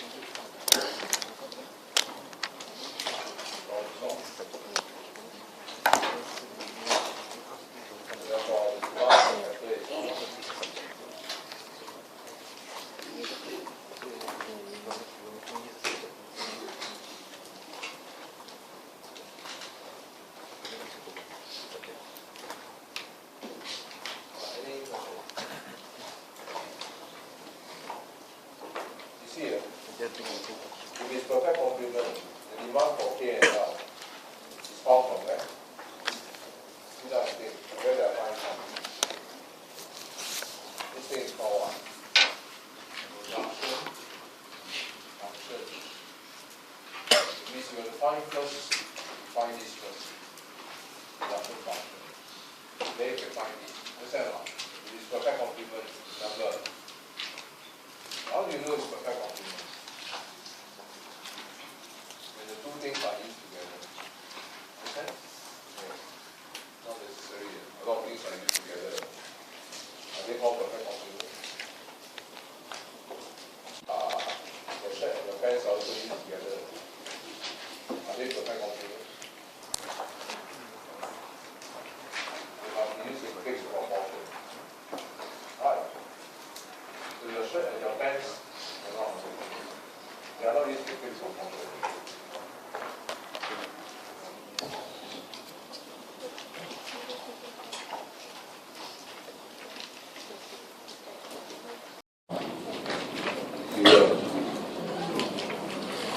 So for every mouse of output, you need X meter of fuel, Y hour of labor. Write down the reduction function. Okay, how to do this?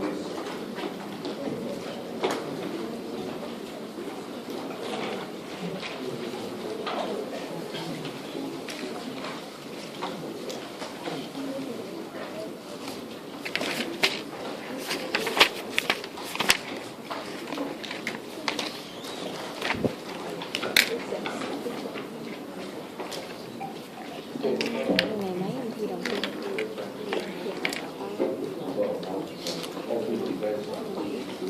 Em thi môn gì mình bảy buổi sáng em thi chưa? Thả đầu thi kìa.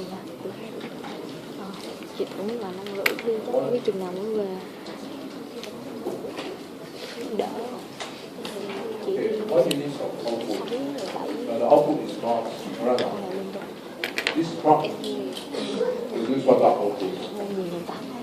The truck, the output they produce is how many miles per hour. Right. So we are told that every 1 mouse requires X liter of fuel.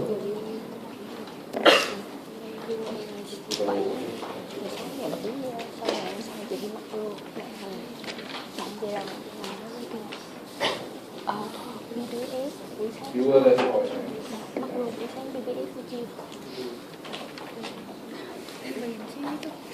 and every 1 mouse travel requires how much? Y hours of labor. That's why Y means of labor. Okay? 20 hơn. Em y vào ngày cuối cùng của chị. How to write down the production function? Hả? Sushi Okay, thì what's thi the production function? ngày nào quên mất bạn nó lại ở giữa. So first you have to ask yourself the mouse has no Q, right? The quantity of mouse travel. So the quantity of mouse travel Q. Next thing, production function. To produce this, what are the 2 inputs? What are the 2 inputs? The 2 input is what? Labor and what? To produce a mouse, you need labor. What else? Fuel. Okay, so these are the 2 inputs. Okay. So can you give me the production function?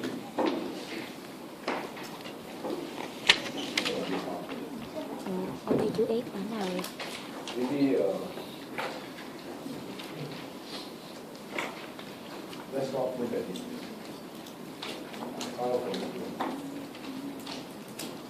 One neighbor can produce how many pounds?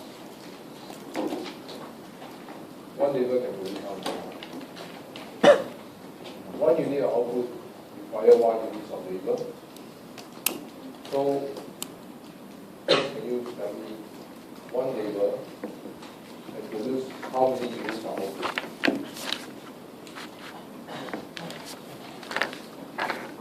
One labor can produce how many units of output? One.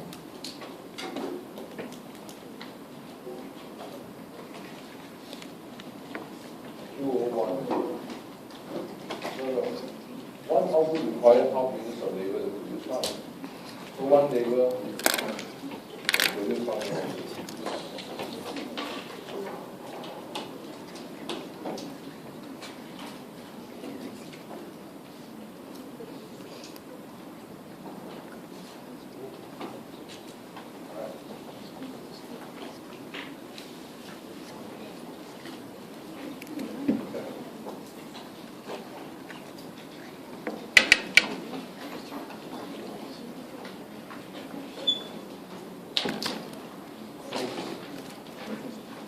One unit of fuel can produce how many output?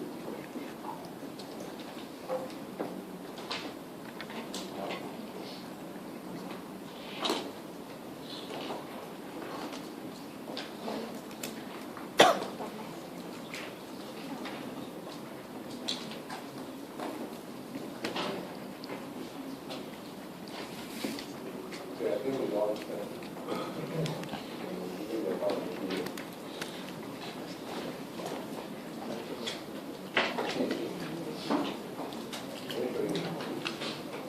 Let's say 1 bar, 1 unit of fuel require 10 units of fuel. So one fuel can produce how much output? 1/10. 10 liters of fuel can produce 1 bar, right? 1 liter can produce how much?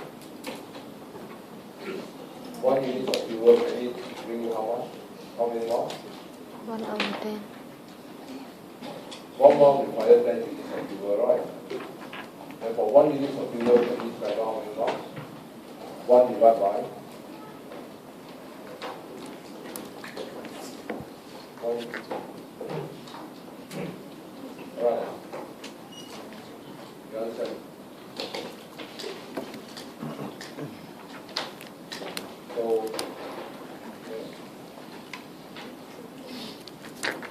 X units of fuel travel 1 mile. 10 units of fuel travel 1 mile. 1 unit of fuel, 1 unit of fuel can travel 1 divided by X number of miles. 1 over 10. 1 over 1. Yes? Okay. Give me the production function. Now the output is based on the 2 inputs. What are the 2 inputs? What are the 2 inputs produce the output? Labor and fuel. Right. So therefore the output is always based on the lowest of these 2. Now, okay, so tell me,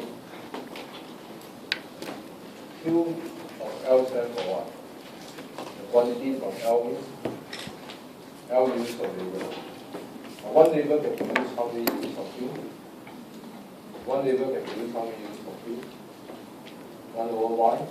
L units of labor can produce how much? 1 labor can produce 1 over Y units of Q.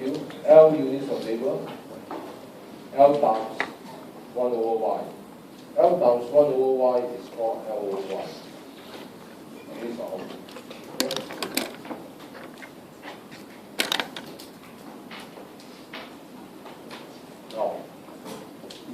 1 unit of fuel can produce this amount of Q. Q of F stands for what? Q of F, quantity for F is? No, F is F units of fuel. F units of fuel. 1 unit of fuel can produce this amount of output. F units of fuel can produce how much? F times this. F times this is unit output. Right. So the output should be based on the lower of the two. Is this clear? You see it?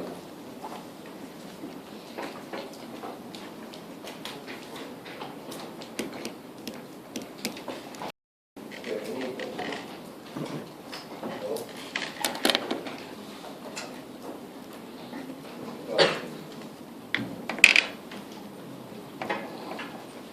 Give me the cost function. Question ask you to do what? Write down the production function.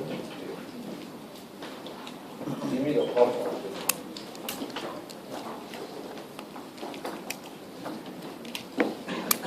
First, you have to take the input times the price. So before we do this, what's the demand for labor? What's the demand for labor? Q is equal to L divided by this, right? L is equal to how much?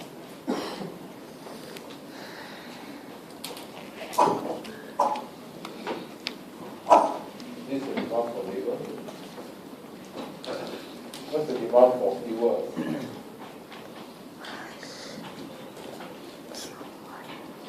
Q is equal to this. Therefore, F is equal to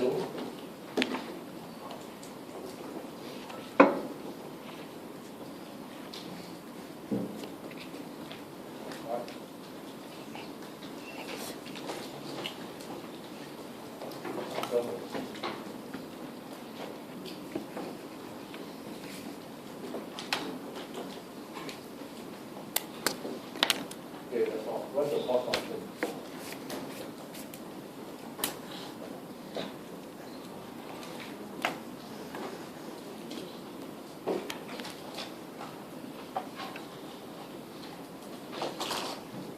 What's the price of fuel?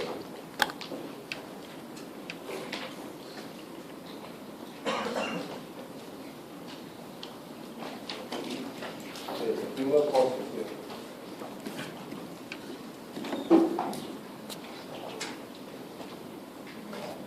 So that means you have to multiply this by what? D.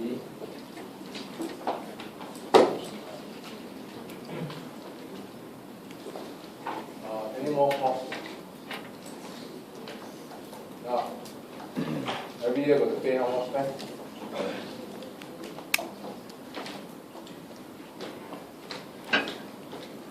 Therefore, the cost is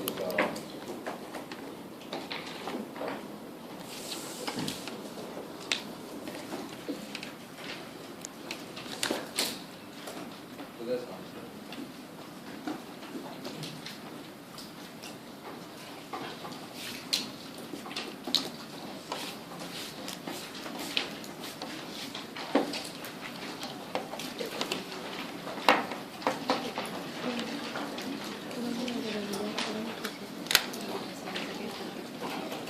Okay, simple. Now, why must we do this way? Are they percent confident? Are the input used in fixed proportion? That's right. So they are percent confident. But are there more problems with this subject than I thought?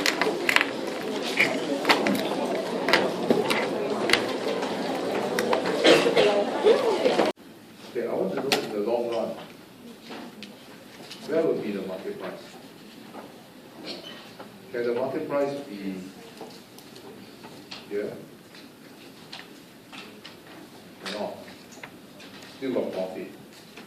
If the price is above the AC, there's profit, right? If the price is below the AC, firms are making what? Losses. But if the price is above the AC, firms are making what?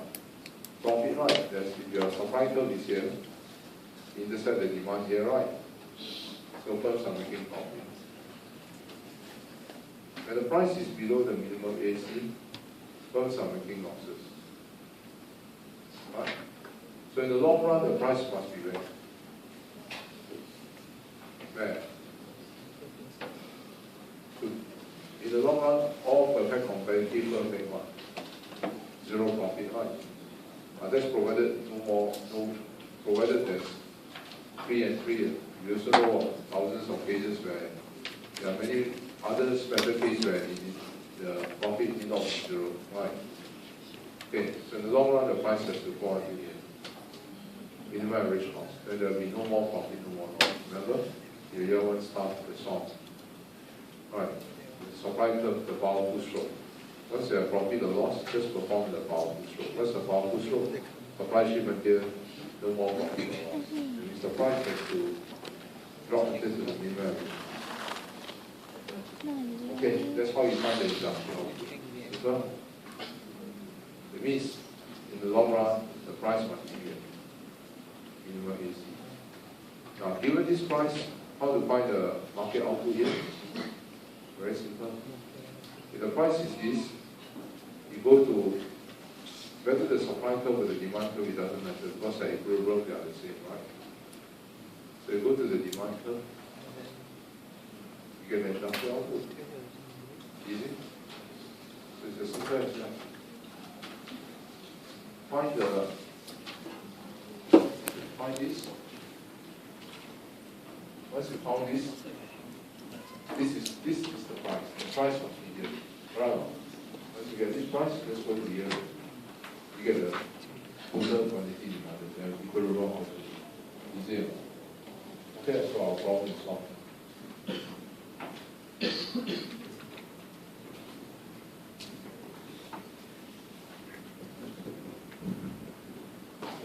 Find for me minimum AC. How much?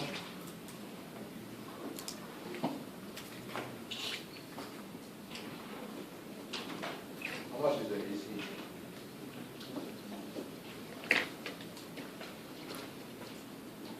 Average cost how much?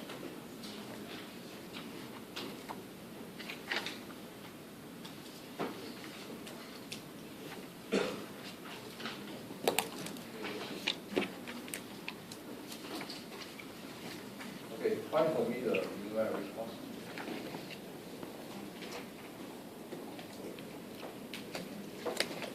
How much? How much is that?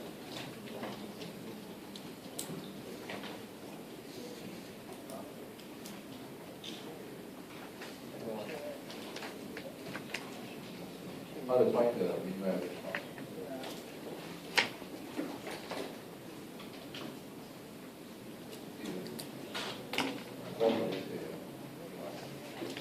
Communicate. Each one must communicate.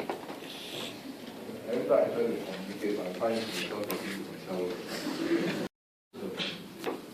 The average cost of what shape?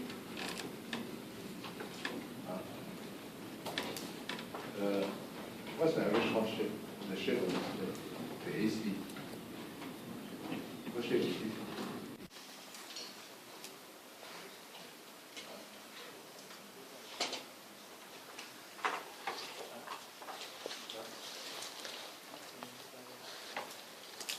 That's the AC curve, right? Wrong. Wrong. Right. You don't have memorized. Right? You're not like this, on TC, on T right, on T good. Right? You're not like that. You don't have memorized, you say this, right? It's very clear that the AC comes. Constant, right?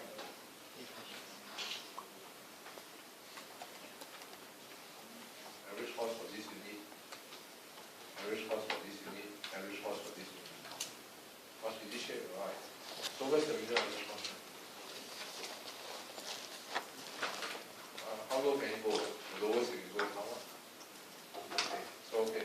So that means problem solved. The market demand is this. Right now.